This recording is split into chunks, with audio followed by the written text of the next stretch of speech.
Hello and welcome back, and that's right, it's not just me again. We've got Will Spacerex himself here back on the channel. Do you know what? I don't think I need to introduce you. You've already been on the channel before, but I'm going to do it anyway. Who are you, Will? Hi, I am Spacerex, and I like NASA's.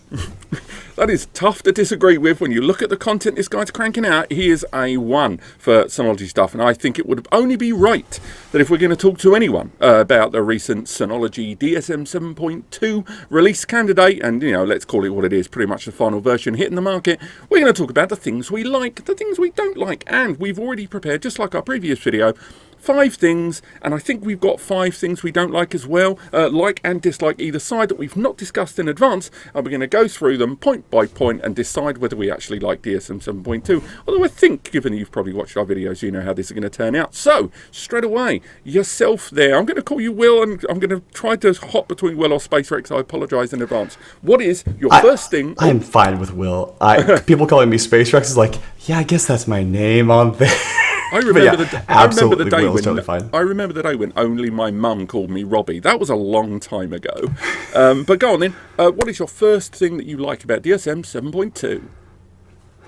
Man, there's a lot of stuff. It was like kind of hard to get through, but I definitely think just starting out, Docker, the container manager update, was just really solid because it meant that you no longer had to do all these kludgy SSH ways to start using very standardized formats with good old YAML files, and it's just really made it a lot easier to be able to do consistent tutorials as well on like, hey, this is what you type in, you can copy and paste it on in there, you can save it, you can version control it, and you just get to use those standard YAML files where if you look at every single guide to how to set up a Docker container, it all just gives you the YAML files. And so having to copy and paste and like figure out how those convert back between other volumes was such a pain, and that's just completely been sidestepped by having actual container manager. I do wish they just kept calling it Docker. I don't really know why they've changed it to container manager. I feel like that's kind of an extra level of confusion that's not really necessary. It runs Docker. I don't know if that was like a lawsuit or a legal thing, but I wish they just left it as Docker. I think, because again, it was on one of my good side. I'm just going to strike that off of my page there. There's a video by the guy, WonderTech.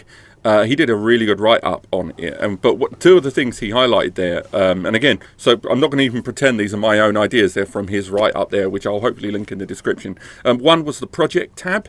I didn't even think about that when I was doing my overview of the container manager, and just how much that simplifies things like Docker Compose and that. But the thing he highlighted, and again, I'm sorry to go so negative so early doors, and this isn't one of my negatives, but as he rightly pointed out, because they've changed the name, there are years and years of tutorials out there that the first thing they're going to say is open Docker.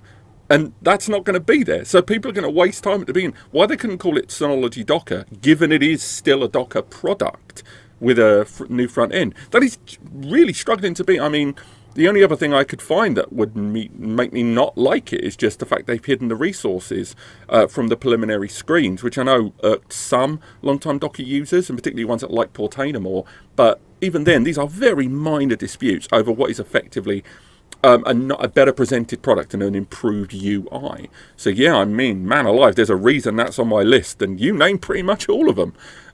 Yeah. But I think I would say overall the reason they did it is for versatility and utility, but I hope they didn't do that to make it look like it's a pure Synology product when it isn't. But, that's hypothetical. But yeah, unless you've got anything more to add to that one, I might go negative. Why not? Oh, you want negative or you want me to go negative?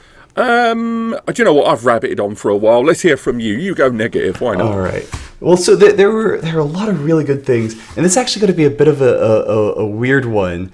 And actually, the way they did Worm, I actually don't love. So I'm really, really, really glad they did Worm. So write once, read many. That's where you can just really easily restrict a volume. So an entire shared folder after you've dumped a file to it, 15 minutes later it's locked and cannot be edited. So when they originally presented it, there were 2 modes, a enterprise and a compliance mode. And the compliance mode was just that crazy lockdown. These are legal restrictions. They cannot be, excuse me. Man. Do you know what? This is a freewheeling Zoom. We all got a cough sometimes. Yeah. Enterprise and compliance mode. So when they first started out, they had enterprise and compliance mode. And I thought that basically enterprise mode was going to be that mode where, okay, an admin can go in and clean stuff up. And the compliance mode was that true lockdown, legal restriction. Nobody's able to change anything. But when it actually comes down to it, compliance mode only locks you for... But when it actually comes down to it, actually the enterprise mode only allows admins to delete the entire share, but it doesn't actually allow them to like edit files.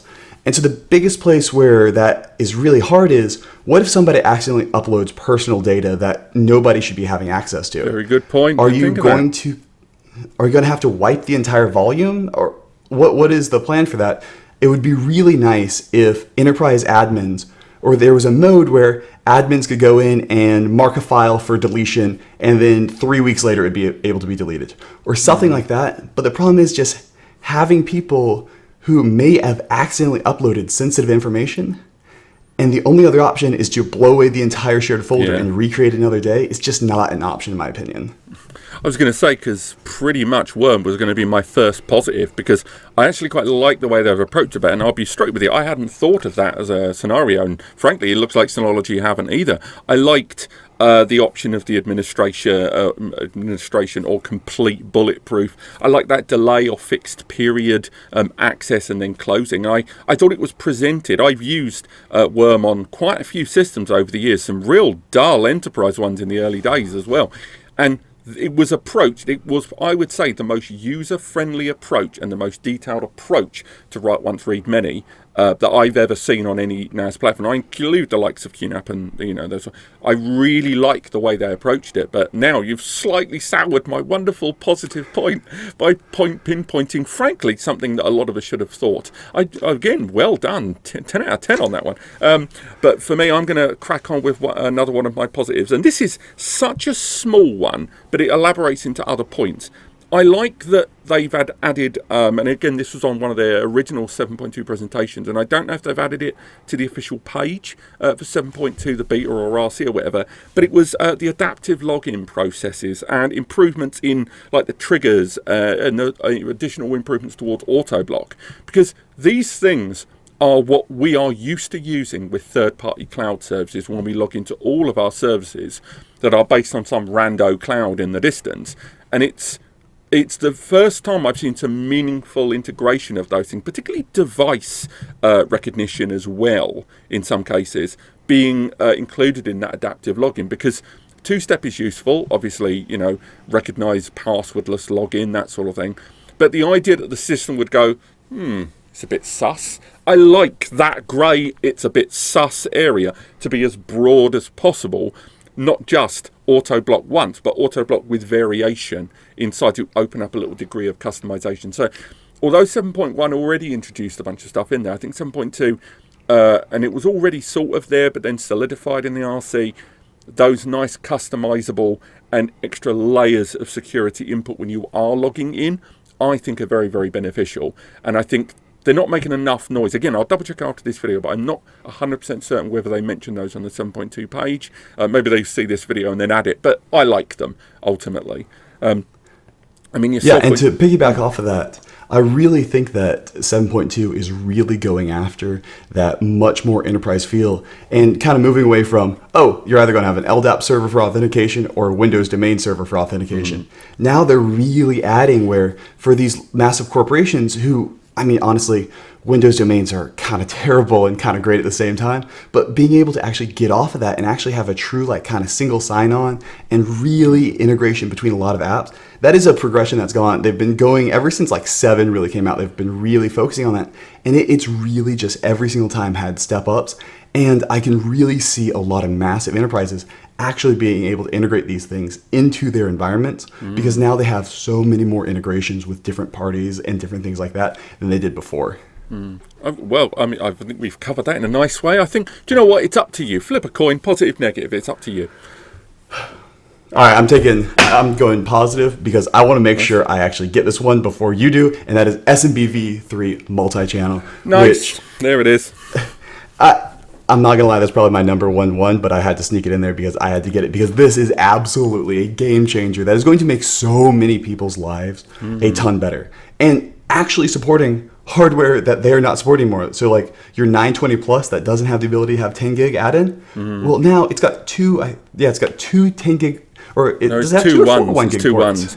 It's got the 920's got a couple of ones, yeah. Yeah. Well, now you've got actual 2 gigabit of throughput, which is a huge game changer compared to 1 gigabit, and it is so easy to set up. There is no messing around with different VLANs. You just plug 2 NICs in, you get 2 IP addresses on the same subnet, and it even works if you've got a 2.5 gigabit switch. It'll be able to have one 2.5 gigabit connection to your computer and 2 1 gig connections to the NAS. It'll just work.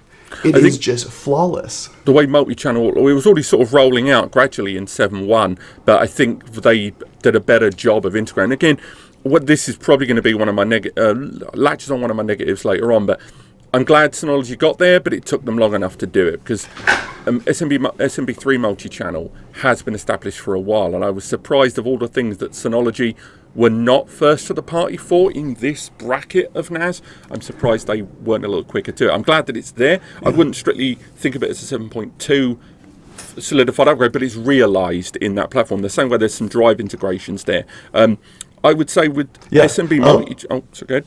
I was going to say, like, Samba 4.15, which actually took SMB multi-channel out of a complete alpha that's just like, hey, use your own risk, to actual that was, I think, a year and a half ago. I think that came out like October a year and a half ago. So it has been a very long time, and I was really expecting them to roll it out a lot sooner. I mean, TrueNAS Scale has had it since it came out, essentially, and it just works. I mean, updating Samba packages is not that hard, at least. To be fair, I've never written enterprise software, but it just absolutely worked. As soon as they had it on there, you just enabled it, and it just worked.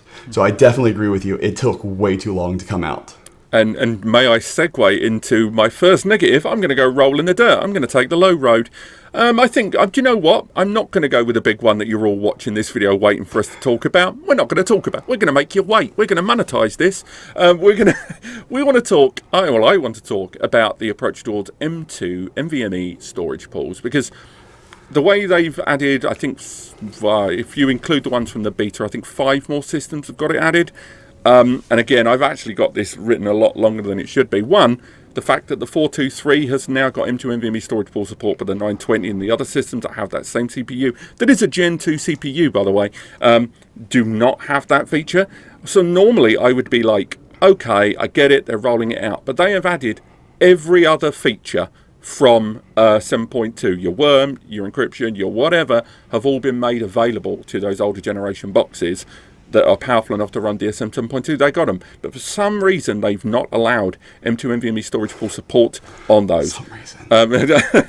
And with those storage pools on those on the older generation boxes, I get why some people might not use that to the full capabilities, because they've got limited external bandwidth there, and maybe you wouldn't want to use it as your boot drive. I get why Synology might not do that as an integral, storage media for the system operations there, but still, people do want to use it for faster databases. They do want to use them for virtual machines. They do want to use it for individual applications, and maybe they don't want to do it with your M2 NVMe's. That's right. That's again, I'm rolling straight into that with the fact that it's only made available to people using Synology's own M2 NVMe's, and then they took away Smart from M2 NVMe monitoring there, which is a bit of an odd one for me for NVMe coverage there. It wasn't accurate as hell, but when it comes to NVMe's, health is, I would argue, more of a knife edge, and it isn't a complete tightrope walk, but health of SSDs is much more closely monitored than that of hard drives. And the same goes with removing the benchmark tool. When it was there, you could only measure one of the two transfer vectors, if you will, the read or write. I can't remember which one. And now it's gone completely. These are odd handlings of M2 NVMe's, given that they were one of the first brands to introduce desktop affordable NASes with M2 NVMe support, and it seems like they hit the accelerator and then smashed on the brakes for the last few years on those ones. Yeah, I honestly think the reason they added in that they've removed the ability to benchmark your NVMe's is because they are, I think, only one PCIe lane, and so you only get like downgrade. 450 megabytes per second, just off the top of my head, just because you're actually limited to the bus speed. But yeah, why would you not include the 920 plus? Like, you've already restricted it down to your insanely expensive M.2s. Like, you're making so much money off of those. Like, why would you restrict it just to the newer models when you can say, yeah, anybody can. You just have to buy our very expensive NVMe drives and do it. And there are a lot of really actual, genuinely good use cases for having M.2 volumes, just because you can throw your Synology drive database on there. And so if you've got tons and tons and tons of files, you can significantly speed up that entire database operation by storing it on there. Same thing for a lot of packages, especially virtual machines and Docker. That is the really nice thing about having that. Like, only you maybe only need 200 to 300 gigs of really fast NVMe storage. Yeah, that would be great to be able to do on all the NASs, given you do have to pay for the very expensive 400 gig NVMe drives from Synology. But it's still an option. And I just did not get why they did not add that in there, other than your normal corporate, hey, we're going to support our newest products the most. We'll keep giving you security updates. But like, case in point, they've got their new regular class hard drives on the way, and it's all, I mean, I don't even think I was the first one to make a video about it, but they're HAT3300 Seagate drives with their label on top of them, the Synology Plus series of hard drives. It doesn't look like they're going to be doing any system restrictions. They're not going to limit future releases to only have those, from what I understand. But they're an option, and there are users out there that will want to buy a solution, that will want to go single ecosystem, that want to get the Synology NAS, or the Synology drives, or the Synology SSDs, or the Synology CAT cable. I get it, those users exist. And if they're going to approach this with their drives to be open, use them or not use them, it seems insane to me that their M2 NVMe's do not have that same philosophy with the storage pools there. Anyway, that's enough rolling around in the mud. Over to you. Positive or negative? You pick. Oh, positive. Cool. Okay, this is going to be a weird negative one. They have started putting ads in the actual DSM for Synology features. All right, let me share my screen so you can see this. Go for it. I noticed this when I updated to the DSM 7.2 beta. Oh, yeah, there are ads right here where you can see that it goes, hey, you should go ahead and install this. You should go ahead and install Synology Office. Where did that come from? And even funnier, they misspelled their own name. Ooh. So you can tell bad. It was just like well spotted. Last second. I actually did not. I cannot take credit for that. Somebody else found it. But yeah, it was just very odd to see. I had already installed Synology Drive on this box, but this is the very first thing I saw when I logged in. It's better than the extended warranty. The extended warranty spam. I cannot, like, the extended warranty, just, at least in the US, it's a very common scam where you'll get these phone calls asking about your car's extended warranty and telling you that your car's extended warranty is expiring. There's actually some companies who lost their ability to sell insurance because they were doing it so much. But calling it the extended warranty is just the funniest thing in the world to me, because it is just such a spammy term in my mind. But yeah, they throw that on there. You can tell it was probably like the last second edition because they misspelled their own name. Yeah, not sure what that is. Hopefully they don't follow Windows and start actually adding in ads for everything else in there. But yeah, I don't love that kind of stuff. And the thing that surprised me about, I mean, when you mentioned about warranty there, if we're talking about regional differences, if we're talking about the US and here in the UK, yeah, we get that extended warranty splashed on everything. But generally, I would expect there to be, and I think Synology even did this, just in the accessories, instructions, warranty, and a leaflet or something that says extended warranty. That's what I associate with that. And when I have it on screen, it goes, I haven't even used it yet. You know what I mean? I understand they want to go with a 30-day policy on that. But yeah, I think I wouldn't bring regional differences into that, because frankly, that is a worldwide agreement that we go, look, just give me a week, all right, mate? Just chill out. But no. And the worst thing is, every new admin account you make also gets that exact same extended warranty screen. So every time you log in as a new administrator for the very first time, it goes, hey, do you want the new extended warranty? And it just is like, guys, come on. There are just ways that you can take a great product and just tank it for not even making that much money. It is a bit cringe. That is quite cringe. Do you know what? And as much as I genuinely could talk about this for another 20 minutes. I'm gonna go at the high road. And I'm gonna say this is again, not a lot of people are going to feel this, but it's mainly that extension now of the petabyte volume. And I understand you need to have a bigger system in order to take advantage of it, and there are benchmarks in place as well, which are a cross sword. Whether if you want to go over a certain scale, I think it's 200 terabytes. It might be 300 terabytes. Someone will correct me.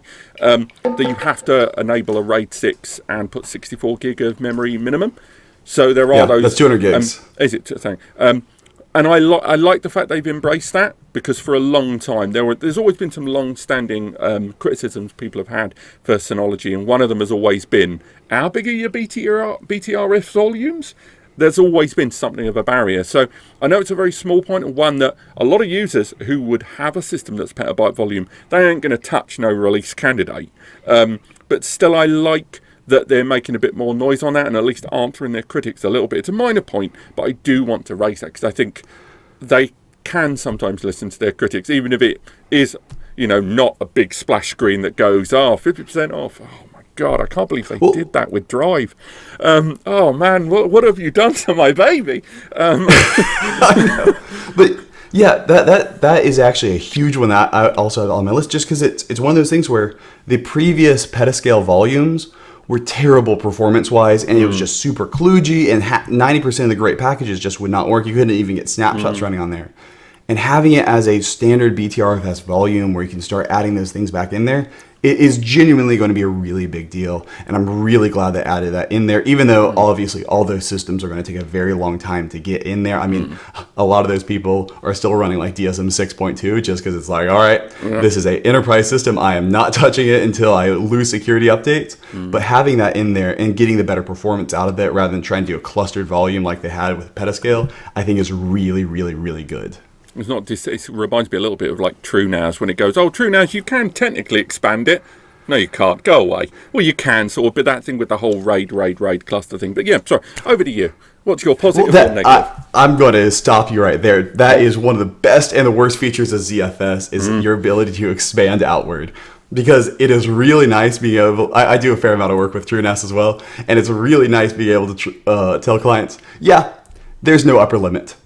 If you need more space, you can add more space, and just be able to go insane volumes. Like I for a client I worked on, the greatest project I've ever worked on in my life was a 2.5 petabyte volume in TrueNAS, and it's just like, just keep adding drives, just add another storage expansion, and then you want another 2.5 petabytes. Well, just start adding in more JBODs, and you'll just get there. Sidetrack, that's not Synology, but that is one of ZFS's best features, is just zero upper limit. I just wish it was a more organic expansion rather than the block based, because that can obviously have a performance penalty as well. But storage, fantastic. But you're right, and even the expandability. Do you know what? Tangent. Ignore that. Right, Synology. Over to you. Speaking about Synology or TrueNAS? Yeah.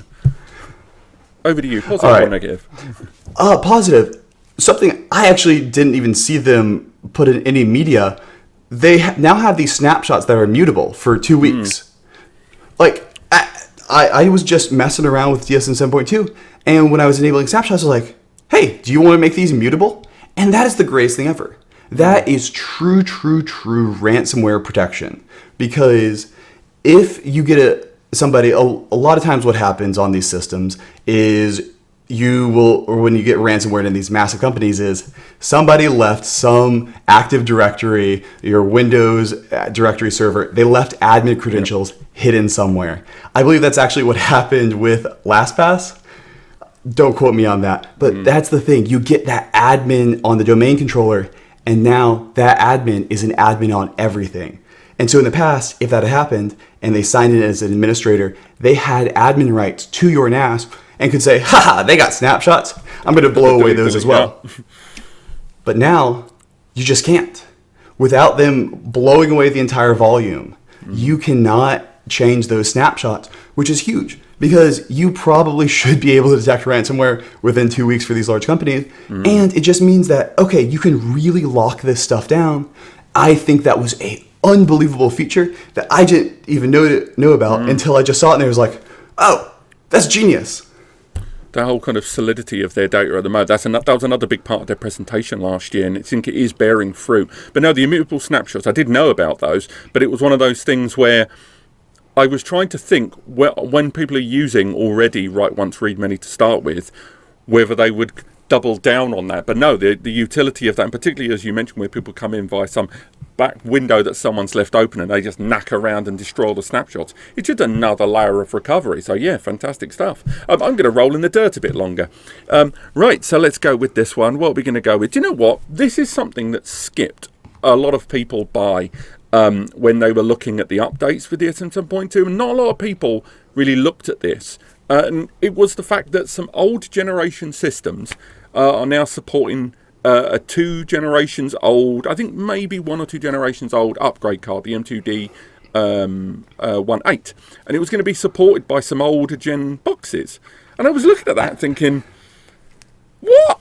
Because if there are lots of things you could be doing with your upgrade card Synology, you could be making the, that combo card, make those, the slots on that M2 NVMe storage pool appropriate, so that people that are utilizing beast systems like the 3622XS, 6-core Xeon 12 bay, they are people that would really like to take advantage of M2 NVMe slots, which it doesn't have by default.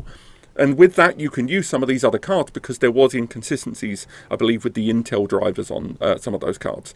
But the fact that we're making noise about that card, this 2 generations old card being supported, not loads of noise, but it was in the change notes along with about 1 billion different ones about the vulnerabilities that would just carry over patches that pre-existed or that were DSM 7.1 patches they implemented in the RC.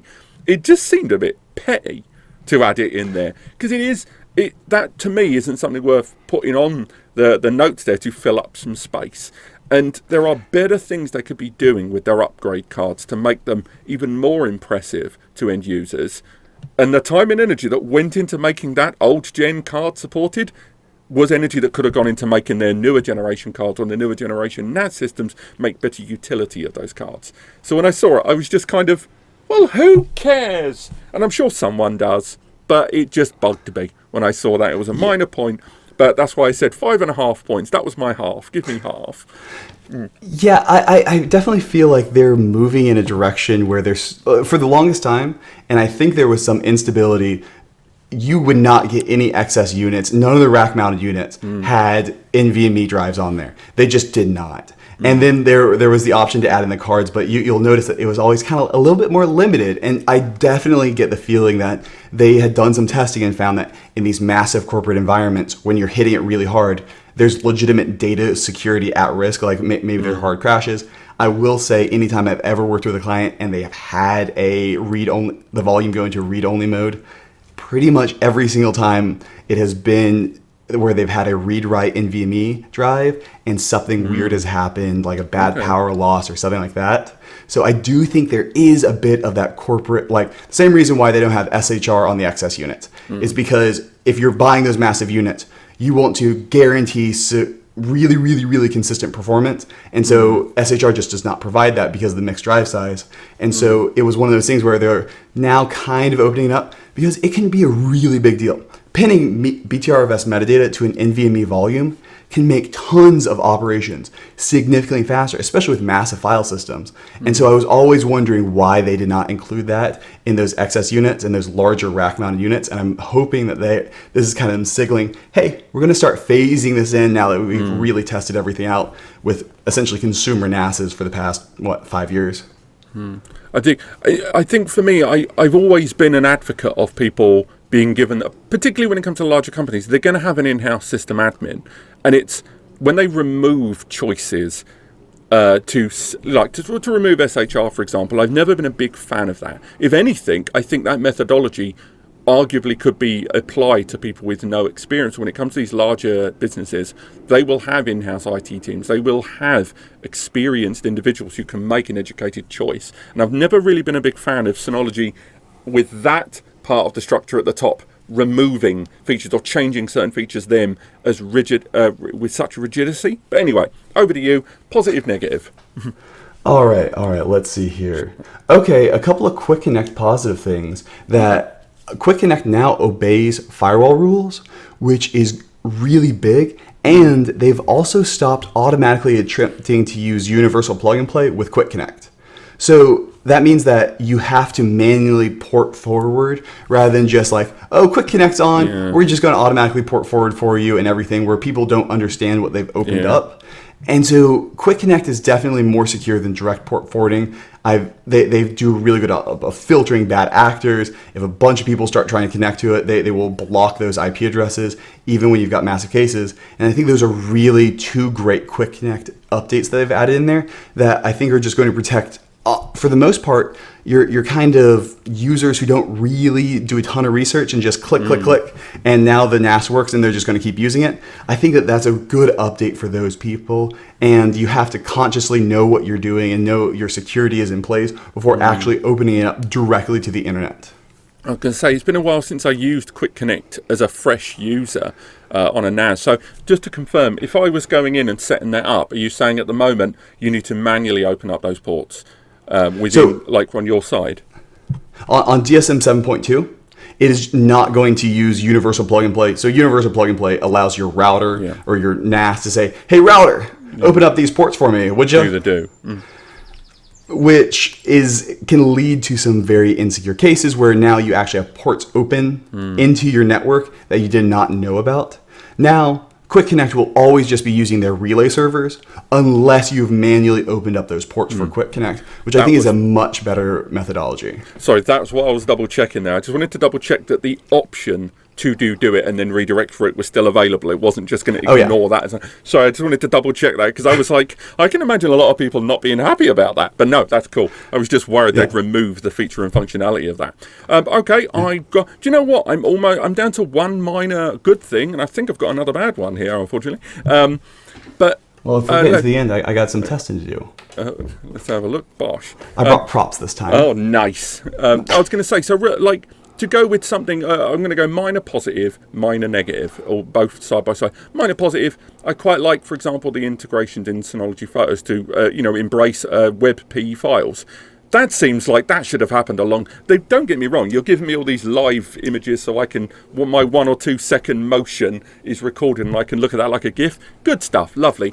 I run, the blog, and everyone knows WebP with their small footprint of those files is absolutely make or break. The collection of files I have got that are WebP go into the tens if not hundreds of thousands, and the idea that I wasn't able to access them without it just spitting a broken thumbnail at me image, that really annoyed me. So I like that that's been integrated in.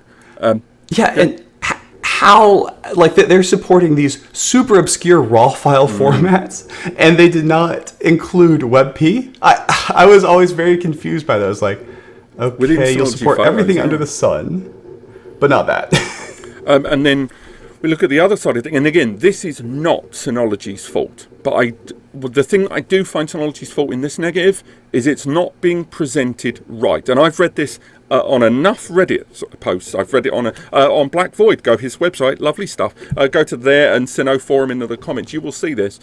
It's so many people want to upgrade to 7.2 or went ahead and upgraded to 7.2 and then said, wait, I can't retroactively make my stuff write once, read many. I can't retroactively encrypt my volume, and it's if you've been in tech for a while and been in storage, you know that to be the case. You can't just clean scrub and start again. I don't think any brand will allow you to retroactively apply that, but I do not think Synology has been clear enough to users who have suddenly found out, wait, I've now got to move all of my data, or worse still, for the briefest of moments, delete everything, hope my backup holds, then reinstate a new volume, reinstate new encrypted, write once, read many shared folders.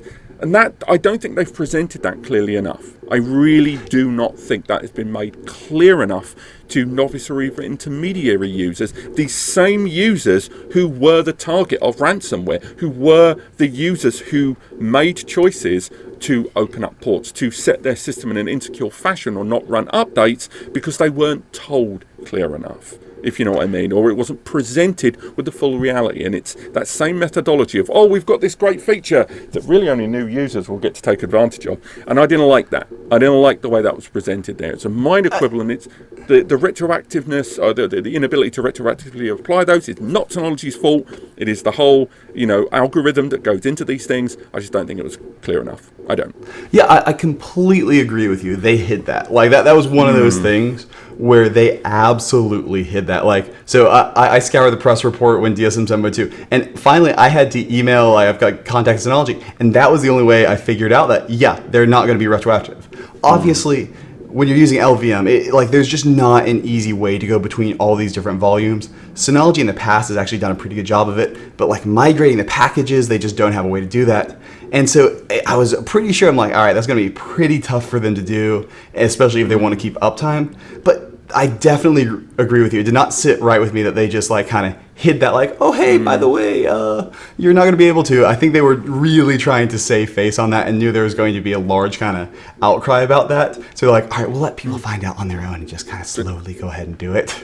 But if not anyone watching this, if you disagree, you don't have to, take our word for it. Google it. Find the number of people that are either annoyed about it or that they realised and then ask people, It's not that known a thing. Anyway, I'll be straight with you, man. I've run out of positives and negatives. Well, I say that. I've got one negative, but I'm not going to use it. I'm going to give you the pleasure of that one. But it's over to you. Positive or negative?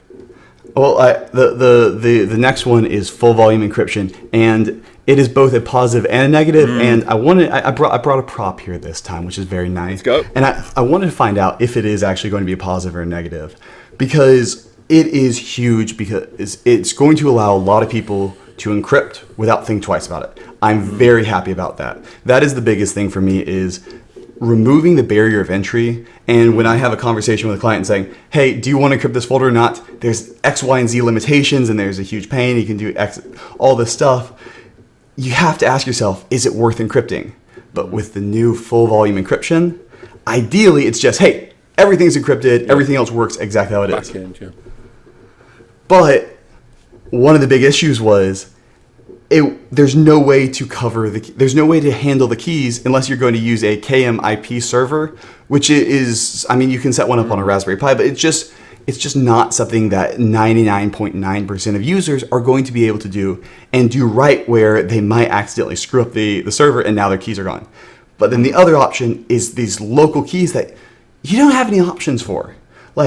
I wish they had the option to save it locally. I wish they had the option to be able to put it on a USB drive. I wish they had the option to really just simplify it down where, hey, the defaults all say, yeah, just store it on the local system partition, but do that.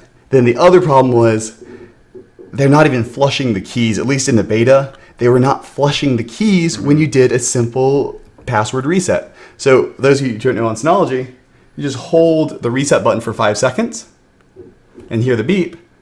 You can essentially get into your NAS again, and this is great. So this means that if you forget your password or something, you don't lose all your data. It's a really simple thing, especially you're screwing around with firewall rules and you break it.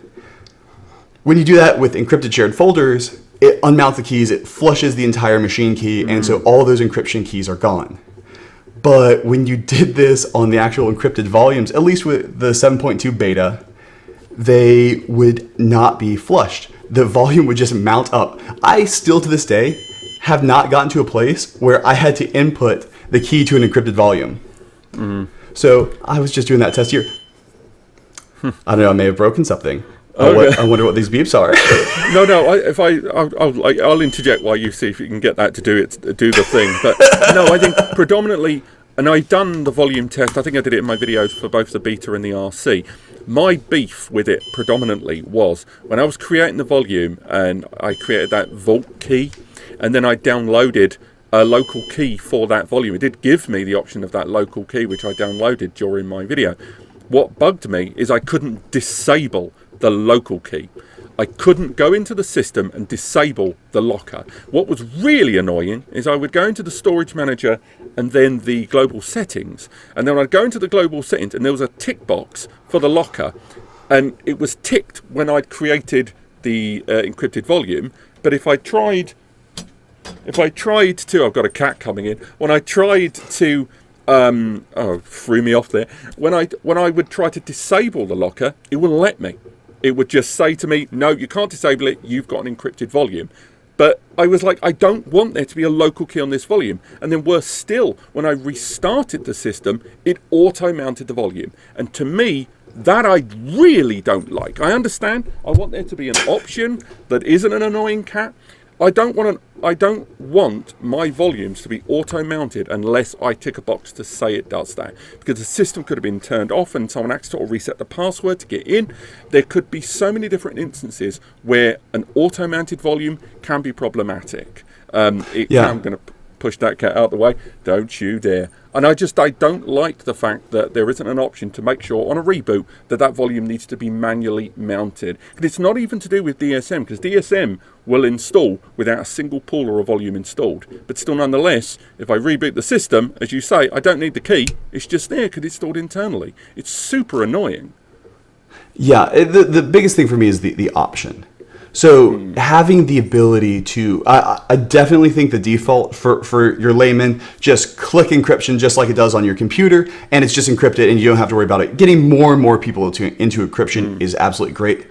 But for the people who are more enterprise, who have these requirements for, hey, I can only use encryption if there's this, and this in place, such as not having it stored locally, that just absolutely breaks it. So that was the thing for me is, yeah, I get it. Make it the default for everybody, because honestly, the difference between having the encrypted folder mount automatically and having it not mount automatically versus no encryption whatsoever, it's way better to have just that limited level of encryption that automatically mounts, because that's going to protect you in 99.9% of cases.